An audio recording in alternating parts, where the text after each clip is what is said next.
Arestado sa Quezon City ang isang lalaking wanted dahil sa pangahalay umano sa kanyang nakainuman noong 2016. Itinanggi ng akusado ang paratang. May unang balita si James Agustin.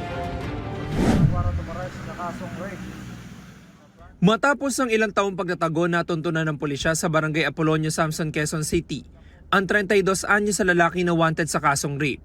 Isinilbi sa kanya ng mga operatiba ng Masambong Police Station ng arrest warrant.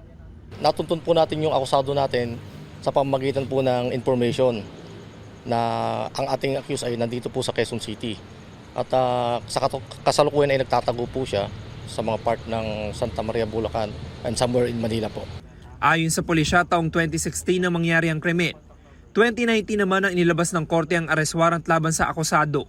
Base po sa investigation natin at sa backtracking po nung kaso, nagiinuman po sila nung mga kabarkada niya, bali 4 po sila. And then tinawagan po nung isa sa nakakakilala ng barkada niya yung victim para makipag-inuman. And then doon na po nangyari yung insidente ng panggagahasa po.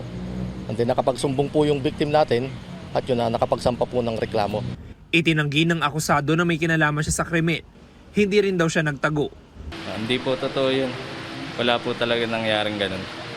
Napagbintangan lang po ako. Pero alam mo may arrest warrant para sa iyo? Opo, alam ko po. Kasalukuyan nakakulong ang akusado sa Masambong Police Station. Hinihintay na lang ng pulisya ang commitment order mula sa korte. Ito ang unang balita. James Agustin para sa GMA Integrated News. Gusto mo bang mauna sa mga balita? Mag-subscribe na sa GMA Integrated News sa YouTube at tumutok sa unang balita.